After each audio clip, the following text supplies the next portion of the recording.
Selamat pagi. Pagi, Kak. Kabarnya? Alhamdulillah baik. Perencanaan pembangunan ekonomi.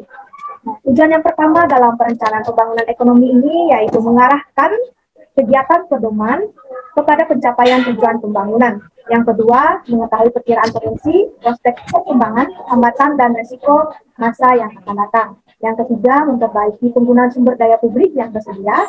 Yang keempat, memberikan kesempatan mengadakan pilihan yang terbaik. Yang kelima, memperbaiki kapasitas sektor swasta dalam menciptakan nilai sumber-sumber daya swasta secara bertanggung jawab. Yang terakhir adalah sebagai alat ukur atau standar terhadap pengawasan evaluasi. Nah, dari keenam tujuan perencanaan ini, ada yang bisa jelaskan nggak pengertian dari mengarahkan kegiatan pedoman kegiatan kepada pencapaian tujuan atau memberikan kesempatan mengadakan pilihan terbaik? Ada yang bisa jelasin nggak maksudnya apa?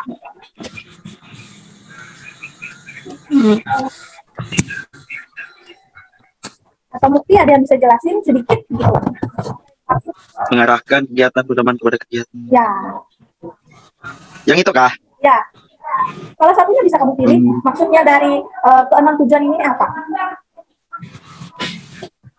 Memperbaiki penggunaan sumber daya publik, itu contohnya seperti apa lah? Seperti jembatan deh, contohnya dulu. Ya. Sumber daya lah lain. Sumber daya itu infrastruktur. Atau ini memberikan kesempatan mengadakan pilihan terbaik. Nah, itu ada yang bisa jelasin nggak? Maksud dari tujuan ini? Saya jelaskan ya, memberikan kesempatan mengadakan pilihan terbaik. Nah, misalkan nih, tapi kita kalau masuk ke pemerintah kita kan nggak berani juga sih kalau pemerintah kan. Nah, memberikan kesempatan mengadakan pilihan yang terbaik. Nih, misalkan, memberikan kesempatan mengadakan pilihan yang terbaik. Kita itu kan dipilih kalau misalkan dari pemerintah pusat itu kan mengalokasikan dana sebesar berapa triliun gitu. Terus itu kan dialokasikan misalkan ke desa. Nah, desa lagi yang menentukan apa-apa yang perlu diperbaiki, apa-apa yang pilihan yang terbaik yang diutamakan dalam penggunaan dana tersebut. Nah, setelah itu memperbaiki penggunaan sumber daya publik yang tersedia. Misalkan nih, sumber daya ini kan bersifat kayak sumber daya, kita ambil sumber daya alam. Nah, seandainya suatu daerah itu mengalami kegundulan pohon, nah disitulah penggunaan perencanaan pembangunan. Jadi kita harus melakukan penanaman pohon kembali. Seperti itu salah satu contohnya memperbaiki penggunaan sumber daya publik. Setelah itu kita masuk ke kebijakan dan strategi pembangunan ekonomi. Ada yang bisa baca? Satu hal aku bacakan. Hilda? Yang mana, Bu? Ini, Kak? Ya, yang kebijakan strategi, minta tolong dibacakan. Kebijakan dan strategi pembangunan ekonomi. Kebijakan pembangunan Indonesia, kebijakan yang diterapkan pemerintah melalui Bappenas berkaitan dengan pembangunan terdiri atas kebijakan perencanaan berkaitan dengan penyusunan rencana pembangunan nasional, rencana pembangunan jangka panjang nasional, rencana pembangunan menengah nasional, dan rencana kerja pemerintah. Kebijakan penganggaran berkaitan dengan penyusunan alokasi pendanaan. Kebijakan pemantauan dan evaluasi pelaksanaan perencanaan pembangunan nasional, serta kebijakan penanganan permasalahan mendesak dan berskala besar sesuai dengan penugasan Presiden. Oke, selanjutnya Bukti, bacakan strategi pembangunan ekonomi sampai Strategi pembangunan ekonomi. Strategi yang diterapkan untuk melaksanakan pembangunan nasional sebagai berikut. 1.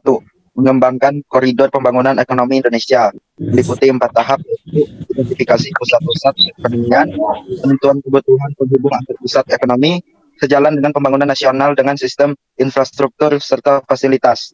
Penentuan hubungan lokasi, sektor fokus menunjang fasilitas. 2. Memperkuat hubungan internasional. 3. Mempercepat kapabilitas ilmu pengetahuan dan teknologi. Nah, jadi ketiga poin ini adalah strategi dari pembangunan ekonomi yang diterapkan pemerintah untuk kelangsungan hidup masyarakat yang ada di Indonesia. Tidak hanya memperkuat hubungan internasional, tapi juga mempercepat kapasitas ilmu pengetahuan dan teknologi. Itulah gunanya pembangunan ekonomi supaya kita tidak ketinggalan ilmu pengetahuan dan pendidikan. Nah, salah satu contoh dalam bidang ilmu pengetahuan dan teknologi ini adalah salah satunya ya seperti saat ini kita bisa menikmati berbagai akses seperti kita menggunakan komputer, handphone, itu kan merupakan salah satu strategi pembangunan ekonomi yang diterapkan pemerintah Indonesia, di mana mereka melakukan kerjasama melalui memperkuat hubungan internasional antara negara Indonesia dengan negara yang lain. Seperti itu. Selanjutnya, mengembangkan koridor pembangunan ekonomi Indonesia. Nah, ini meliputi 4 tahap, yaitu identifikasi pusat-pusat perekonomian, penentuan kebutuhan penghubungan pusat ekonomi, di mana sejalan dengan pembangunan nasional dengan sistem infrastruktur serta fasilitas, dan penentuan hubungan lokasi sektor fokus menunjang fasilitas. Nah, di sini strategi yang pertama ini lebih ke fasilitas infrastruktur yang ada di Indonesia. Nah, yang ini tadi kebijakan pembangunan Indonesia kan diterapkan melalui Bappenas berkaitan dengan pembangunan itu yang terdiri atas kebijakan perencanaan yang berkaitan dengan penyusunan rencana pembangunan nasional. Nah, di mana dalam rencana pembangunan nasional ini ada 2 tahap, yaitu dalam jangka panjang, jangka menengah, dan juga jangka menengah dan rencana kerja pemerintah. Nah, kebijakan penganggaran ini berkaitan dengan penyusunan alokasi pendanaan, kebijakan pemantauan dan evaluasi pelaksanaan perencanaan pembangunan nasional, serta kebijakan penanganan masalah mendesak dan berskala besar sesuai dengan penugasan Presiden. Jadi kalau misalkan kita tuh melakukan pembangunan ekonomi, itu kan tentunya harus sesuai dengan tugas dari Presiden, tugas dari atasan kita, seperti itu. Ada yang kurang paham nggak dengan penjelasan kita pada pagi hari ini? Yang masih belum paham? Jelas, Kak. Jelas nggak sih suara kakak? Kedengaran sampai situ nggak suaranya? Kedengaran, Kak. Oke. Ini berarti 6 orang lah yang udah hadir. 4. 5. 3 kan? 5. Siapa-siapanya? Grima, Radit. Berarti 7 orang ya kalian? 4 ya. 4 jam, Mil. Semuanya, Kak? Yang lainnya itu kan sudah hampir. Oh, siapa-siapa? Iya, Ada yang berhenti kah? Ada, Kak. Orang? 1 orang, tapi satunya pindah. Oh, berarti sisa 6 lah. Oke, tapi kalian tetap semangat loh ke sekolah, meskipun di tengah pandemi gini. Kalau sekolah offline semangat, kalau sekolah online malas saya. Offline tuh malas sedikit muridnya. Gue menaku itu. Berkebegaitan juga, sibuknya HP sorangan. Karena nggak bisa ketemu teman Kali ya. aja. Jadi kan Sibuk sorangan ya, pas lagi sekolah offline. Jadi orangnya kalau Mil. bisa on nggak kameranya? Apa ini gimana? Juga kameranya.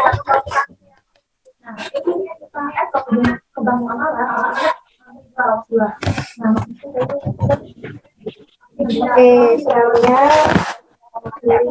pembelajaran pada pagi hari ini adalah kesimpulan dari pembelajaran kita pada pagi hari ini. Perencanaan pembangunan ekonomi itu adalah awal dari membangun ekonomi menjadi lebih baik dari sebelumnya. Nah, hasil kerjasama seluruh rakyat Indonesia untuk mencerdaskan seluruh rakyat Indonesia dalam membenahi Indonesia dari berbagai bidang. Nah, perencanaan pembangunan ekonomi ini adalah suatu proses yang bersinambung yang mencakup keputusan suatu pilihan-pilihan, berbagai alternatif penggunaan sumber daya dalam mengendalikan suatu ekonomi untuk mencapai tujuan dan sasaran tertentu dalam jangka waktu agar mencapai tujuan-tujuan masa depan yang akan datang. Nah, jadi kesimpulan dari perencanaan ekonomi ini tentunya diharapkan agar pembangunan ekonomi ini di Indonesia itu menjadi lebih baik dari sebelumnya.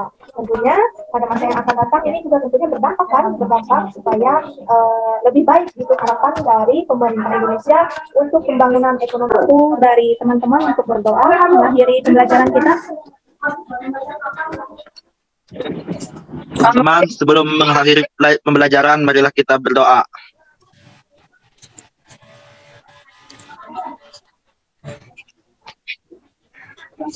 Selesai.